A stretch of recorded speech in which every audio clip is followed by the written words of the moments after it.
CISA Certified Information Systems Auditor exam guides are available in the video for you to study.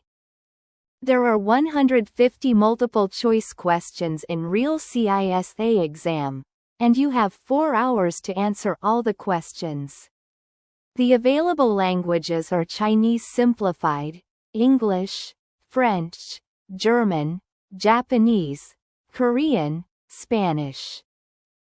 CISA exam topics cover the following details: Information System Auditing Process, Governance and Management of IT, Information Systems Acquisition, Development and Implementation, Information Systems Operation and Business Resilience, Protection of Information Assets. CISA exam preparation tips are available below for you to study. Understand CISA exam overview.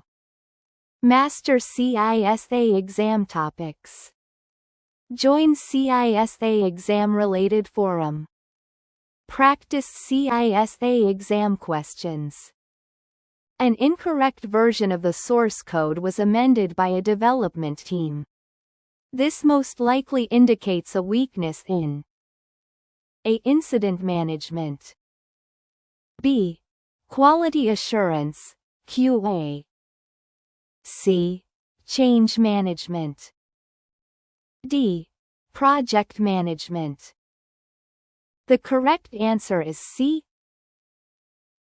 A weakness in change management is the most likely cause of an incorrect version of source code being amended by a development team. Change management is the process of controlling and documenting changes to IT systems and software. It ensures that changes are authorized, tested, and implemented in a controlled manner. If change management is weak, there is a risk of using outdated or incorrect versions of source code, which can lead to errors, defects, or security vulnerabilities in the software. An organization's audit charter primarily A. describes the auditor's authority to conduct audits. B. defines the auditor's code of conduct. C. formally records the annual and quarterly audit plans. D. documents the audit process and reporting standards. The correct answer is A. An organization's audit charter primarily describes the auditor's authority to conduct audits.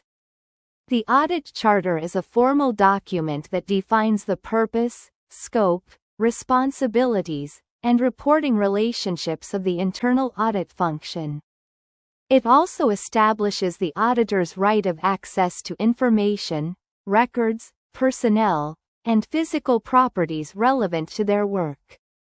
The audit charter provides the basis for the auditor's independence and accountability to the governing body and senior management. The decision to accept an IT control risk related to data quality should be the responsibility of the A. Information Security Team. B. is Audit Manager. C. Chief Information Officer, CIO. D. Business Owner. The correct answer is D. The decision to accept an IT control risk related to data quality should be the responsibility of the business owner. The business owner is the person who has the authority and accountability for the business process that relies on the data quality. The business owner should understand the impact of data quality issues on the business objectives, performance, and compliance.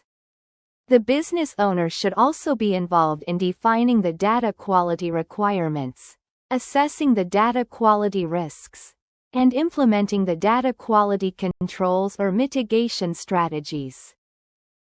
Which of the following data would be used when performing a business impact analysis? A.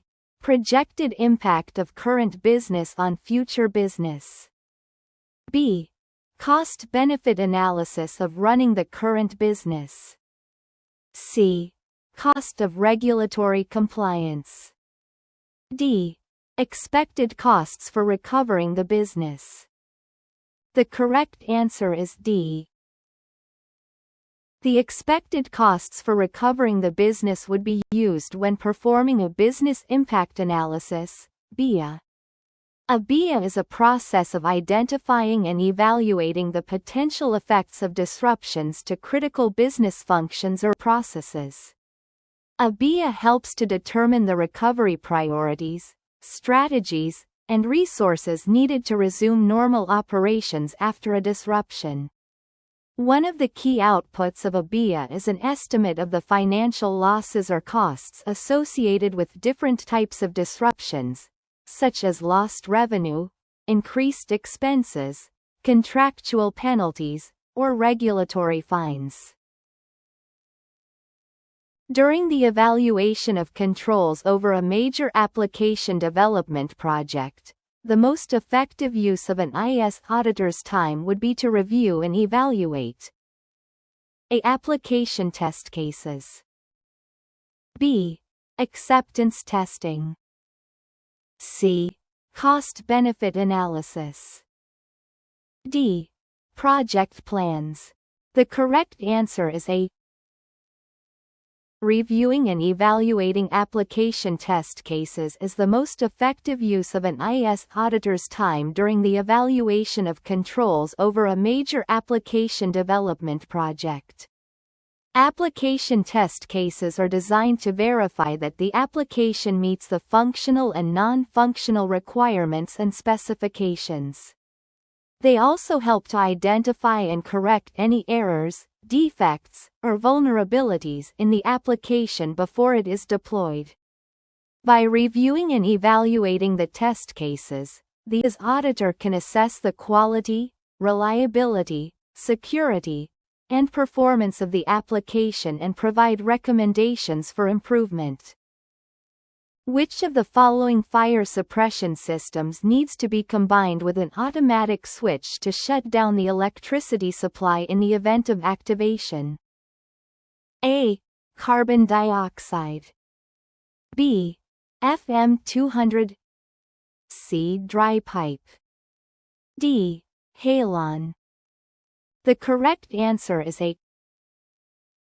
Carbon dioxide fire suppression systems need to be combined with an automatic switch to shut down the electricity supply in the event of activation.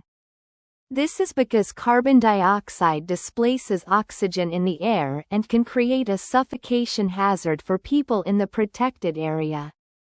Therefore, it is essential to cut off the power source before releasing carbon dioxide to avoid electrical shocks and sparks that could ignite the fire again. Carbon dioxide systems are typically used for total flooding applications in spaces that are not habitable, such as server rooms or data centers. Which of the following would most likely impair the independence of the IS auditor when performing a post-implementation review of an application system? A. The IS auditor provided consulting advice concerning application system best practices. B. The IS auditor participated as a member of the application system project team, but did not have operational responsibilities. C. The IS auditor designed an embedded audit module exclusively for auditing the application system. D. The IS auditor implemented a specific control during the development of the application system. The correct answer is D. The IS auditor's independence would be most likely impaired if they implemented a specific control during the development of an application system. This is because the IS auditor would be auditing their own work, which creates a self-review threat that could compromise their objectivity and impartiality. The IS auditor should avoid participating in any operational or management activities that could affect their ability to perform an unbiased audit. The other options do not pose a significant threat to the IS auditor's independence, as long as they follow the ethical standards and guidelines of the profession. An organization plans to receive an automated data feed into its enterprise data warehouse from a third-party service provider. Which of the following would be the best way to prevent accepting bad data? A. Obtain error codes indicating failed data feeds. B.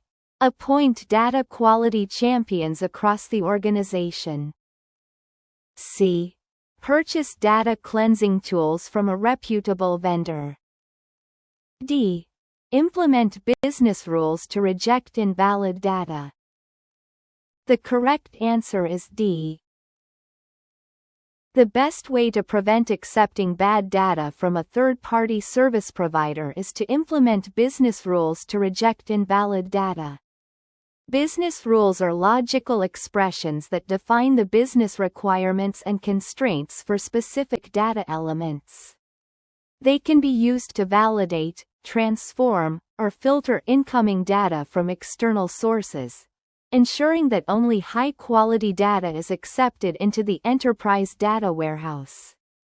Business rules can also help to identify and resolve data quality issues, such as missing values, duplicates, outliers, or inconsistencies. And as auditor is conducting a post-implementation review of an enterprise resource planning (ERP) system. End users indicated concerns with the accuracy of critical automatic calculations made by the system. The auditor's first course of action should be to A. Review recent changes to the system. B. Verify completeness of user acceptance testing, UAT. C. Verify results to determine validity of user concerns. D. Review initial business requirements. The correct answer is C. The auditor's first course of action should be to verify the results of the critical automatic calculations made by the system to determine the validity of user concerns. This is because the auditor needs to obtain sufficient and appropriate audit evidence to support the audit findings and conclusions. By verifying the results, the auditor can assess whether there are any errors or discrepancies in the system's calculations that could affect the accuracy and reliability of the financial data. The auditor can use various techniques to verify the results, such as reperforming the calculations, comparing them with expected values, or tracing them to source documents. Which of the following provides the most reliable audit evidence on the validity of transactions in a financial application? A. Walk-through reviews. B. Substantive testing. C. Compliance testing. D. Design documentation reviews. The correct answer is B. Substantive testing provides the most reliable audit evidence on the validity of transactions in a financial application. Substantive testing is an audit procedure that examines the financial statements and supporting documentation to see if they contain errors or misstatements. Substantive testing can help to verify that the transactions recorded in the financial application are authorized, complete, accurate, and properly classified. Substantive testing can include methods such as vouching, confirmation, analytical procedures, or physical examination. During an external review, an IAS auditor observes an inconsistent approach in classifying system criticality within the organization. Which of the following should be recommended as the primary factor to determine system criticality? A. Key performance indicators, KPIs. B. Maximum allowable downtime, MAD. C. Recovery point objective, RPO. D. Mean time to restore, MTTR. The correct answer is B. The primary factor to determine system criticality within an organization is the maximum allowable downtime, MAD.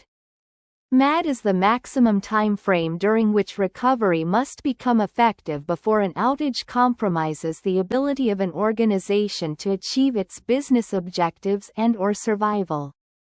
MAD reflects the business impact of a system outage on the organization's operations, reputation, compliance, and finances. MAD can help to prioritize system recovery efforts, allocate resources, and establish recovery objectives. And as Auditor finds that a key internet-facing system is vulnerable to attack and that patches are not available, what should the auditor recommend be done first? A. Implement a new system that can be patched. B. Implement additional firewalls to protect the system. C. Decommission the server. D. Evaluate the associated risk. The correct answer is D. The first step in addressing a vulnerability is to evaluate the associated risk, which involves assessing the likelihood and impact of a potential exploit. Based on the risk assessment, the appropriate mitigation strategy can be determined, such as implementing a new system, adding firewalls, or decommissioning the server.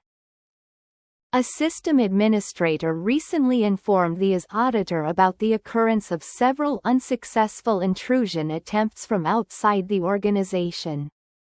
Which of the following is most effective in detecting such an intrusion? A. Periodically reviewing log files. B. Configuring the router as a firewall. C. Using smart cards with one-time passwords. D. Installing biometrics-based authentication. The correct answer is A. The most effective way to detect an intrusion attempt is to periodically review log files, which record the activities and events on a system or network. Log files can provide evidence of unauthorized access attempts, malicious activities, or system errors. Configuring the router as a firewall, using smart cards with one-time passwords, and installing biometrics-based authentication are preventive controls that can reduce the likelihood of an intrusion, but they do not detect it. The primary advantage of object-oriented technology is enhanced A. Efficiency due to the reuse of elements of logic. B. Management of sequential program execution for data access. C. Grouping of objects into methods for data access. D. Management of a restricted variety of data types for a data object. The correct answer is A. The primary advantage of object-oriented technology is enhanced efficiency due to the reuse of elements of logic.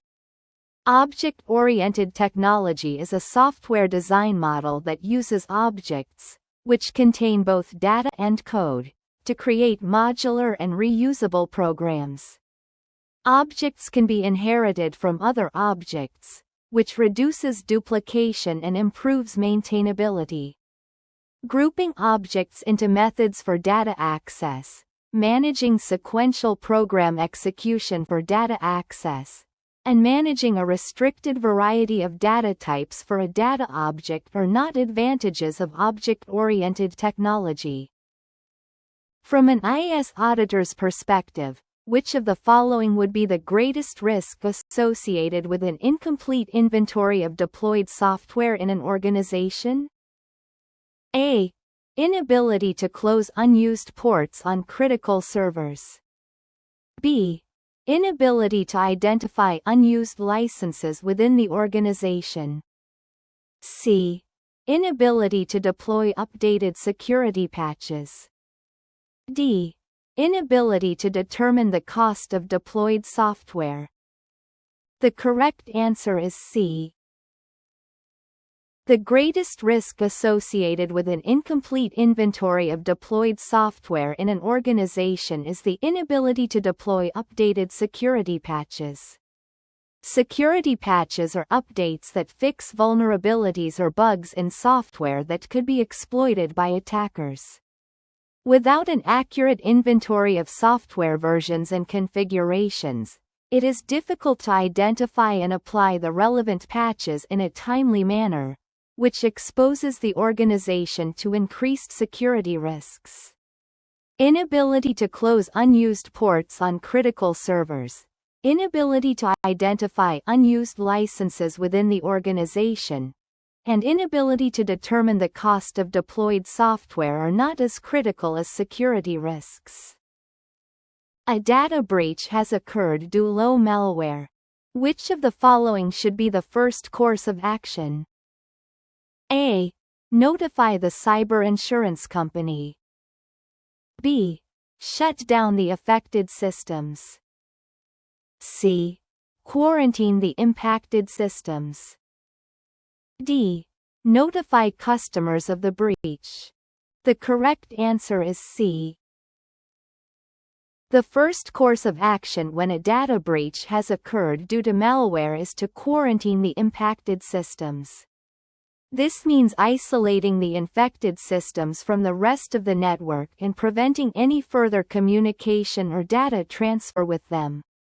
This can help contain the spread of the malware, limit the damage and exposure of sensitive data, and facilitate the investigation and remediation of the incident.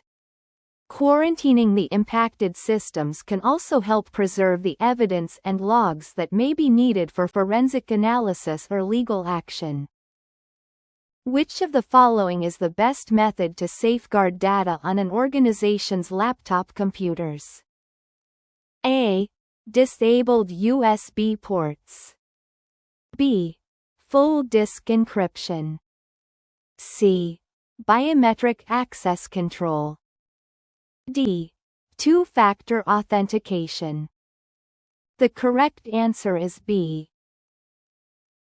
The best method to safeguard data on an organization's laptop computers is full disk encryption. Full disk encryption is a technique that encrypts all the data stored on a hard drive, including the operating system, applications, files, and folders. This means that if the laptop is lost, stolen, or accessed by an unauthorized person, they will not be able to read or modify any data without knowing the encryption key or password.